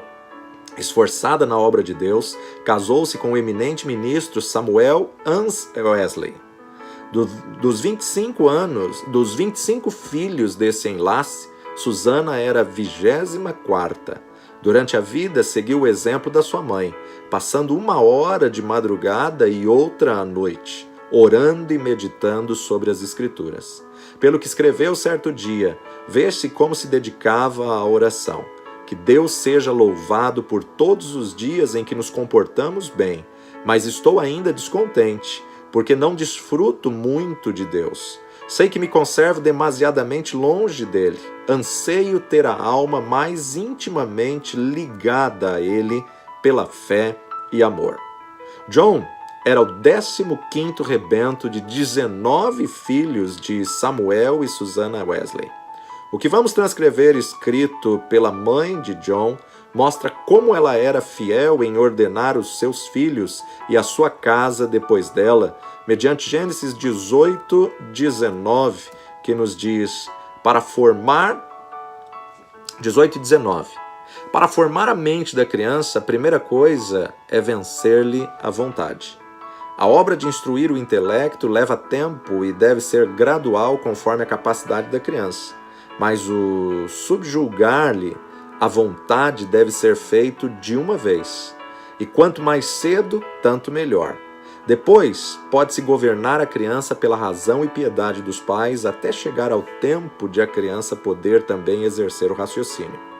Acerca do casal Wesley e seus filhos, o célebre comentador da Bíblia, Adam Clarke, escreveu: nunca li nem ouvi falar de uma família, não conheço e nem existe outra, desde os dias de Abraão e Sara, de José e Maria de Nazaré, à qual a raça humana deve tanto. Susanna Wesley acreditava que aquele que poupa a vara aborrece o filho, mediante Provérbios 13, 24. E não consentia que seus filhos chorassem em voz alta. Assim, apesar de a casa estar repleta de crianças, nunca havia tempos tristonhos, nem balbúrdia no lar do pastor. Um filho jamais ganhou coisa alguma chorando na casa de Susanna Wesley. Susanna marcava o 5º aniversário de cada filho como o dia em que deviam aprender o alfabeto. E todos, a não ser 2, cumpriram a tarefa no tempo marcado. No dia seguinte, a criança que completava 5 anos e aprendia o alfabeto começava a estudar a leitura da Bíblia, iniciando com o primeiro versículo da Bíblia. Os meninos no lar de Samuel Wesley aprenderam o valor que há em observar fielmente os cultos. Não há em outras histórias fatos tão profundos e atraentes como os que constam acerca dos filhos de Samuel e Susanna Wesley. Pois antes de saberem ajoelhar-se ou falar, eram instruídos a dar graças pelo alimento por meio de acenos apropriados. Logo que aprendiam a falar, repetiam a oração dominical de manhã e à noite. E eram ensinados também a acrescentar aos outros pedidos, conforme cada desejo em particular. Ao chegarem à idade própria, um dia da semana era designado a cada filho para conversar sobre as dúvidas e dificuldades. Na lista aparecem os nomes de John para a quarta-feira e o de Carlos para o sábado. E para os filhos, o dia de cada um tornou-se precioso e memorável. É comovente ler o que John Wesley, 20 anos depois de sair da casa paterna, disse à sua mãe: em muitas coisas a senhora tem intercedido por mim e tem prevalecido. Quem sabe se agora também, na intercessão para que eu renuncie inteiramente ao mundo, terá bom êxito? Sem dúvida será tão eficaz para corrigir o meu coração como era então para formar o meu caráter. Depois do espetacular livramento de John do incêndio, sua mãe, profundamente convencida de que Deus tinha grandes planos para o seu filho, resolveu firmemente criá-lo para servir e ser útil na obra de Cristo. Susana escreveu essas palavras nas suas meditações particulares. Senhor, esforçar-me-ei mais definitivamente em prol desta criança, a qual salvastes tão misteriosamente. Procurarei transmitir-lhe fielmente ao coração os princípios da tua religião e virtude. Senhor, dá-me graça necessária para fazer isso sincera e sabiamente e abençoa os meus esforços com grande êxito. Ela era tão fiel em cumprir a sua resolução que John foi admitido a participar da ceia do Senhor com a idade de 8 anos. Nunca se omitia o culto doméstico da programação do dia no lar de Samuel Wesley. Fosse qual fosse a ocupação dos membros da família ou dos criados, todos se reuniam para adorar a Deus. Na ausência do marido, Susana, com o coração aceso pelo fogo dos céus, dirigia os cultos. Conta-se que certa vez, quando ele prolongou a ausência mais do que de costume, 30 e 40 pessoas assistiam aos cultos no lar dos Wesleys, e a fome pela palavra de Deus aumentou a ponto de a casa ficar repleta de vizinhos. A família do pastor Samuel Wesley vivia rodeada de pobreza, mas pela influência do Duque de Buckingham, conseguiu um lugar para John em Charterhouse, em Londres. Assim, o menino, antes de completar 11 anos, deixou a atmosfera fragante de oração ardente para enfrentar as porfias de uma escola pública. Contudo, não cedeu ao ambiente do pecado de que estava rodeado. Conservava também as suas forças físicas, obedecendo fielmente ao conselho de seu pai, que corresse 3 vezes de madrugada em redor do grande jardim de Charterhouse. Tomou como regra de sua vida, dali em diante, manter o vigor do corpo. Aos 80 anos, apesar de seu físico franzino, considerava coisa insignificante andar a pé 1,5 léguas para pregar a palavra. Conta-se um exemplo da influência de John exercia sobre os seus colegas em Charterhouse. Certo dia, o porteiro sentiu falta dos meninos no terraço do recreio e foi achá-los em uma das salas, congregados em redor de John. Este contava-lhes histórias instrutivas, as quais atraíam-lhes mais do que o recreio. Acerca desse tempo, John Wesley escreveu: Eu participava de várias coisas que reconhecia como sendo pecado, embora não fossem escandalosas aos olhos do mundo. Contudo, continuei a ler as Escrituras e a orar de manhã e à noite. Baseava a minha salvação sobre os seguintes pontos. Não me considerava tão perverso como o próximo. Em segundo lugar, conservava a inclinação de ser religioso. Em terceiro lugar, lia a Bíblia e assistia aos cultos e fazia oração. Depois de estudar 6 anos na Charterhouse, Wesley cursou em Oxford, tornando-se proficiente em latim, grego, hebraico e francês. Mas o seu interesse principal não era o intelecto. Sobre esse assunto, ele escreveu: Comecei a reconhecer que a religião verdadeira tem a sua fonte no coração. Reservei 2 horas todos os dias para ficar sozinho com Deus. Participava da ceia do Senhor de 8 em 8 dias. Guardei-me de todo pecado, quer de palavras, quer de atos. Assim, na base das boas obras que praticava, eu me considerava um bom crente. John se esforçava para levantar-se diariamente às 4 horas. Por meio de anotações que registravam suas atividades cotidianas, conseguia dar conta do seu tempo para não desperdiçar um só momento. Contudo, ao observar esse costume até quase o último dia de sua vida. Certo dia, quando ainda jovem, assistiu a um enterro em companhia de um moço e conseguiu levá-lo a Cristo, ganhando assim a primeira alma para o seu Salvador. Alguns meses depois, com a idade de 24 anos, e depois de um período de oração, foi separado para o diaconato. Enquanto estudava em Oxford, juntava-se a um pequeno grupo de estudantes para orar, estudar as Escrituras diariamente, jejuar às quartas e sextas-feiras, visitar os doentes e encarcerados e confortar os criminosos na hora da execução. Todas as manhãs e todas as noites, cada um passava 1 hora orando sozinho e oculto. Durante as orações, paravam de vez em quando para observar se clamavam com devido fervor. Sempre oravam ao entrar e ao sair dos cultos na igreja. Mais tarde, 3 dos membros desse grupo tornaram-se os famosos entre os crentes: John Wesley, que talvez tenha feito mais do que qualquer outro para aprofundar a vida espiritual, não somente na época, mas também em nossos dias. Em segundo lugar, Carlos Wesley, que chegou a ser um dos mais espirituais e famosos compositores de hinos evangélicos. Em terceiro lugar, George Whitefield, que se tornou comovente pregador do ar livre. Naquele tempo sentia-se a influência de John Wesley em muitas partes das Américas e hoje ainda é sentida. Contudo, passou menos de 2 anos nesse continente e isso durante o período de sua vida em que se achava perturbado por causa de dúvidas. Aceitou a chamada de pregar o evangelho aos silvícolas na colônia de Geórgia, desejoso de ganhar a sua salvação por meio das obras. Pensou que vaidade e ostentação mundana não se encontrariam nas matas da América.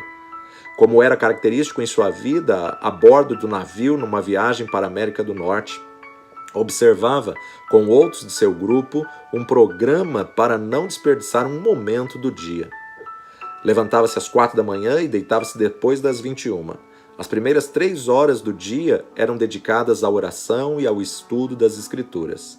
Depois de cumprir tudo o que estava indicado no programa do dia, o cansaço era tanto que, não obstante o bramido do mar e o balanço do navio, dormiam sem perturbação, deitados sobre um cobertor estendido no convés. Na Geórgia, a população inteira afluía à igreja para ouvir a sua pregação.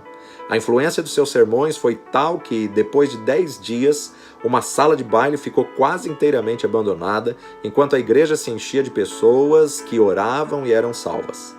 Whitefield, que desembarcou na Geórgia alguns meses depois de Wesley voltar à Inglaterra, assim descreveu o que viu. O êxito de John Wesley na América é indizível. Seu nome é precioso entre o povo, onde lançou os alicerces que nem os homens nem os demônios podem abalar. Oh, que eu possa segui-lo como ele seguiu a Cristo. Porém, a Wesley faltava uma coisa muito importante, conforme se vê pelos acontecimentos que o levariam a sair da Geórgia, como ele mesmo escreveu. Faz 2 anos e quase 4 meses que deixei a minha terra natal para pregar Cristo aos índios da Geórgia. Entretanto, o que chega eu a saber? Ora, vim a saber o que eu menos esperava. Fui à América para converter outros, mas nunca fora realmente convertido a Deus. Depois de voltar à Inglaterra, John Wesley começou a servir a Deus com a fé de um filho e não mais com a fé de um simples servo. Acerca desse assunto, eis o que ele escreveu. Não reconhecia que esta fé era dada instantaneamente, que o homem podia sair das trevas para a luz imediatamente do pecado e da miséria para a justiça e gozo do Espírito Santo. Examinei de novo as Escrituras sobre este ponto especialmente, Atos dos Apóstolos. Fiquei grandemente surpreendido ao ver quase que somente conversões instantâneas, quase nenhuma tão demorada como a de Saulo de Tarso. Desde então, começou a sentir mais e mais fome e sede de justiça, a justiça de Deus pela fé. Fracassara na sua primeira tentativa de pregar o evangelho na América porque, apesar de seu zelo e bondade de caráter, o cristianismo que possuíra era uma coisa que recebera por instrução. Mas a segunda etapa do seu ministério destacou-se por um êxito fenomenal. E porque o fogo de Deus ardia na sua alma, chegara a ter contato direto com Deus através de uma experiência pessoal. Relatamos aqui, com as suas próprias palavras, o episódio no qual o Espírito testificou ao seu espírito que era filho de Deus e que veio transformar completamente a sua vida. Eram quase 5 horas, hoje, quando abri o Novo Testamento e encontrei essas palavras.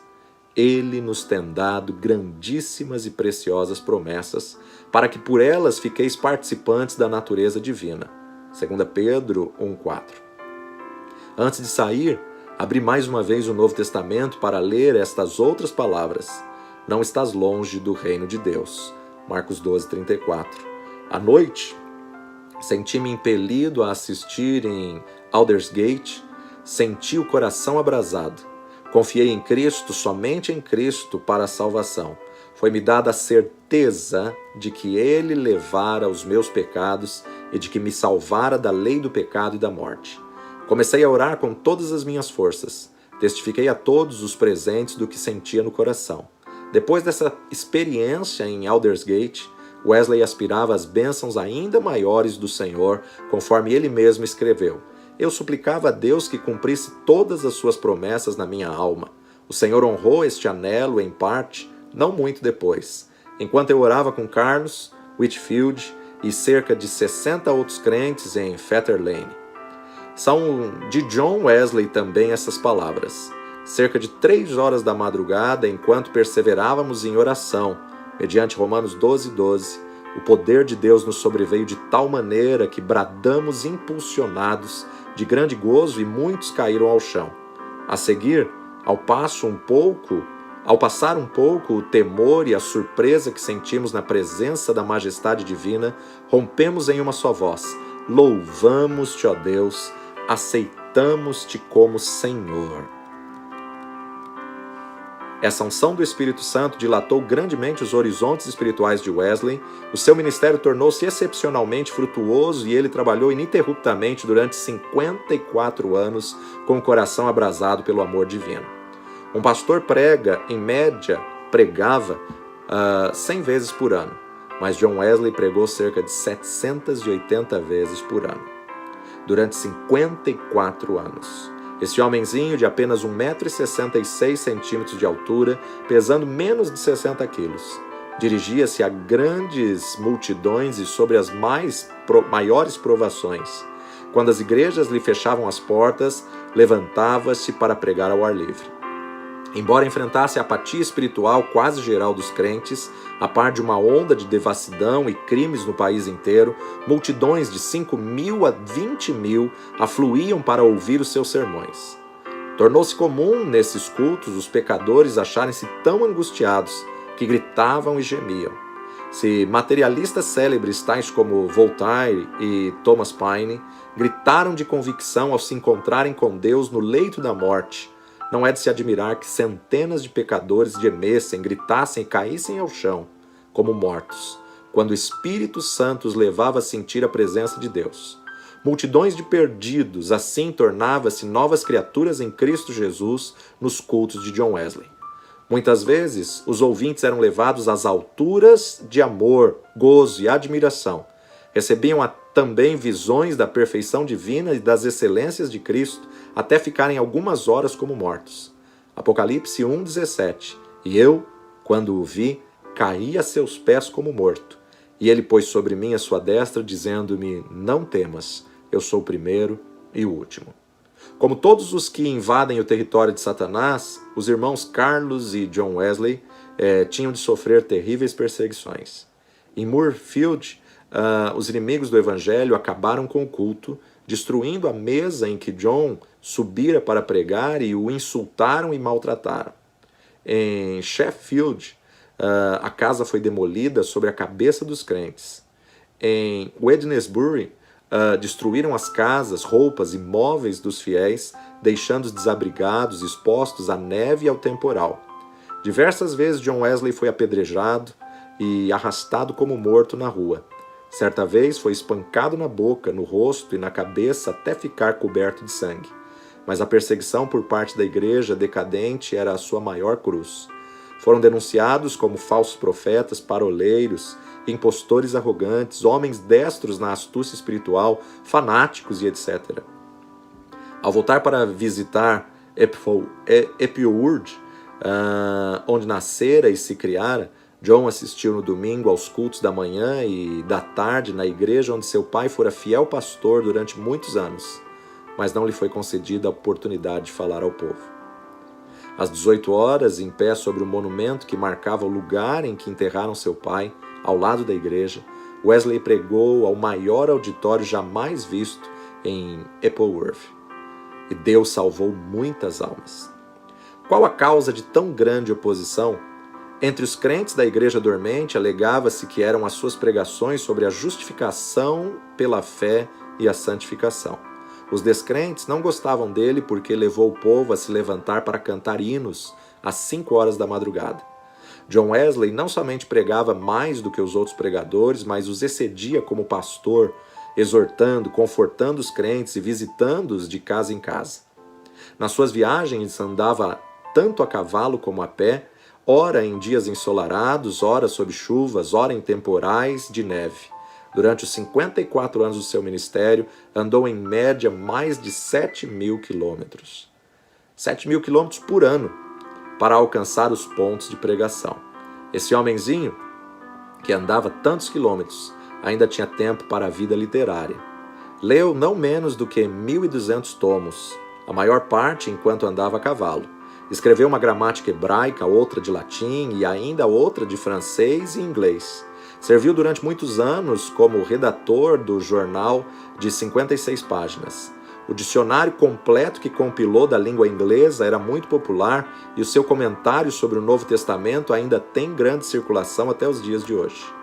Revisou e republicou uma biblioteca de 50 volumes, reduzindo a 30 volumes. O livro que escreveu sobre a filosofia natural teve grande aceitação entre o ministério. Compilou uma obra de 4 volumes sobre a história da igreja. Escreveu e publicou um livro sobre a história de Roma e outro sobre a da Inglaterra. Preparou e publicou 3 volumes sobre medicina e 6 sobre música para os cultos. Depois de sua experiência em Fetter Lane, ele e seu irmão Carlos escreveram e publicaram 54 inários. Disse que ao todo ele escreveu mais de 230 livros. Esse homem de físico franzino, ao completar 88 anos, escreveu: durante mais de 86 anos não experimentei qualquer debilidade de velhice. Os olhos nunca escureceram, nem perdi o meu vigor. Com a idade de 70 anos, pregou um auditório de 30.000 pessoas ao ar livre. Na sua época, sem som, sem energia, e foi ouvido por todos. Aos 86 anos, fez uma viagem à Irlanda, onde, além de pregar 6 vezes ao ar livre, pregou 100 vezes em 60 cidades. Certo ouvinte assim se referia a Wesley. Seu espírito era tão vivo como aos 53 anos quando o encontrei pela primeira vez. Atribuiu a sua saúde a seguintes fatores. Em primeiro lugar, ao exercício constante ao ar fresco. Em segundo, ao fato de nunca, mesmo doente ou com saúde, em terra ou no mar, haver perdido uma noite de sono desde o seu nascimento, o que o não impedia de participar das vigílias da igreja. Em terceiro lugar, a habilidade de dormir de dia ou de noite ao sentir-se cansado. E em 4, ao fato de, por mais de 60 anos, ter o hábito de levantar-se às 4 horas da manhã. Em quinto lugar, ao costume de sempre orar às 5 da manhã durante mais de 50 anos. Em sexto, ao fato de quase nunca sofrer de dor, desânimo ou preocupação durante a vida inteira. Não nos devemos esquecer da fonte desse vigor de John Wesley manifestava. Passava 2 horas diariamente em oração e muitas vezes mais. Certo crente que o conhecia intimamente assim escreveu acerca dele. Considerava a oração a coisa mais importante da sua vida. E eu o tenho visto sair do quarto como serenidade da alma, visível do rosto até quase brilhar. A qualquer história da vida de John Wesley, faltará o ponto principal, se não se fizer menção dos cultos de vigília que se realizavam uma vez por mês entre os crentes. Esses cultos se iniciavam às 20 horas e continuavam até depois da meia-noite ou até ao cair do Espírito Santo sobre eles. Baseavam-se tais cultos sobre as referências do Novo Testamento acerca de noites inteiras passadas em oração. Foi assim que alguém se referiu ao seu sucesso. Explica-se o poder do Wesley pelo fato de ele ser homo unions libri, isto é, um homem de um livro, e esse livro, a Bíblia. Pouco antes da sua morte, escreveu: hoje passamos o dia em jejum e a oração para que Deus alargasse a sua obra. Só encerramos depois de uma noite de vigília, na qual o coração de muitos irmãos foi grandemente confortado. No diário de John Wesley há diversas anotações sobre oração e jejum. Entre outras coisas, ele escreveu o seguinte: enquanto cursava em Oxford, jejuávamos às quartas e sextas-feiras, como faziam os crentes primitivos em todos os lugares. Escreveu Epifânio, de 310 a 403, quem não sabe que o jejum das quartas e sextas-feiras é observado pelos crentes sob o mundo interior? Não sei por que eles guardavam esses 2 dias, mas era uma boa regra. Se lhe servia, também me serve. Contudo, não quero dar a entender que o único tempo de jejuar seja esses 2 dias da semana, porque muitas vezes é necessário jejuar mais do que 2 dias por semana. É necessário permanecer sozinho e na presença de Deus enquanto jejuamos e oramos, para que Deus possa mostrar-nos a sua vontade e dar-nos a direção. Nos dias de jejum, devemos afastar-nos o mais possível de todo serviço e fazer visitas e das diversões, apesar de essas coisas serem lícitas em outras ocasiões. Seu gozo em pregar ao ar livre não diminuiu na velhice. Em 7 de outubro de 1790, pregou pela última vez fora de casa sobre o texto "O reino de Deus está próximo, arrependei-vos e crede no Evangelho". Consta em sua biografia que a palavra manifestou-se com grande poder e as lágrimas do povo corriam em torrentes. Um por um, seus fiéis companheiros de luta, inclusive sua esposa, foram chamados para o descanso, mas John Wesley continuava a trabalhar. Com a idade de 85 anos, seu irmão Carlos foi chamado pelo Senhor e John sentou-se perante a multidão, cobrindo o rosto com as mãos, para esconder as lágrimas que lhe corriam pela face. Seu irmão, a quem amara tanto durante tão longo tempo, havia partido e ele agora tinha de trabalhar sozinho. Em 2 de março de 1791, com a idade de quase 88 anos, completou a sua carreira terrestre. Durante toda a noite anterior, não cessaram em seus lábios o louvor e a adoração, pronunciando essas palavras: "As nuvens destilam a gordura, sua alma saltou de alegria com antecipação das glórias do lar eterno e exclamou: o melhor de tudo é que Deus está conosco". Então, levantando a mão como se fosse um sinal de vitória, novamente repetiu: "O melhor de tudo é que Deus está conosco". Às 10 da manhã, enquanto os crentes rodeavam o leito em oração, ele disse: "Adeus", e assim passou para a presença do Senhor. Um crente que assistiu à sua morte assim relatou o ato: "A presença divina pairava sobre todos nós, não existem palavras para descrever o que vimos no seu semblante. Quanto mais o fitávamos, tanto mais víamos parte dos indivisíveis céus. Calcula-se que 10.000 pessoas passaram em desfile diante do ataúde para ver o rosto que ainda retinha um sorriso celestial. Por causa das grandes massas que afluíram para honrá-lo, foi necessário enterrá-lo às 5 horas da manhã. John Wesley nasceu e criou-se em um lar onde não havia abundância de pão. Com a venda dos livros de sua autoria, ganhou uma fortuna com a qual contribuiu para a causa de Cristo. Ao falecer, deixou no mundo 2 colheres, uma chaleira de prata e um casaco velho, e dezenas de milhares de almas, salvas em época de grande decadência espiritual. Em Appleworth, a tocha foi arrebatada do fogo. Em Aldergeest e Fetter Lane, começou a arder intensamente e continua a iluminar milhões de almas no mundo inteiro. Que Deus possa levantar homens como John Wesley, mulheres como a irmã Dabney. Que Deus possa levantar homens e mulheres comprometidos com oração. Estamos na campanha mundial de oração. Não deite hoje sem passar um momento clamando: aviva nossa geração, sara nossa terra, Senhor, sara nossa nação. Deus de poder e aliança, Senhor, nós nos unimos para clamar pela vida do evangelista Edson Teixeira, Senhor. Teu servo que o Senhor tem levantado nesse tempo, Senhor, rogamos por ele, por sua esposa, suas filhas, ó Pai. Rogamos pelos ministérios, pelos missionários que ele tem alcançado, ó Pai, pelas vidas que ele tem anunciado o teu evangelho. Aviva, Senhor, a tua obra, desperta, Senhor, ceifeiros, desperta, Senhor, mantenedores. Guarda a sua saúde, protege sua vida, fortalece a sua vida. Rogamos pelo pastor Marcelo Moura, Senhor, pelo seu ministério, pelo seu chamado, Pai, pela sua família, pela sua esposa, pela sua casa, pela escola, Senhor. Nós rogamos por estratégias, por direções, ó Pai.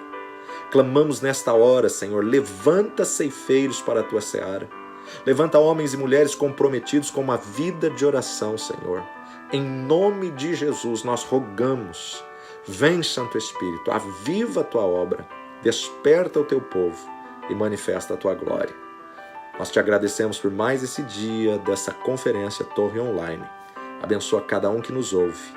Que a proteção do Senhor, a saúde divina, a bênção do Senhor seja sobre cada um.